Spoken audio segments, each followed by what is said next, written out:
நடிகர் விஜயின் நடிப்பில் வெளியாகியுள்ள தி கோட் திரைப்படம் ரசிகர்களின் வரவேற்பை பெற்றுள்ளது.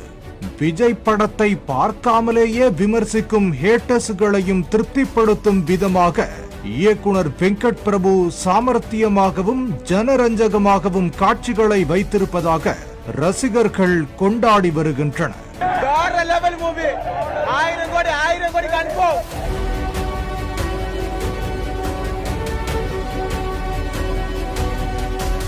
தி கோட் திரைப்படம் வெளியான முதல் நாளில் இந்தியாவில் மட்டும் பாக்ஸ் ஆபீஸில் 43 கோடி ரூபாயை அள்ளியதாக தகவல் வெளியாகியுள்ளது.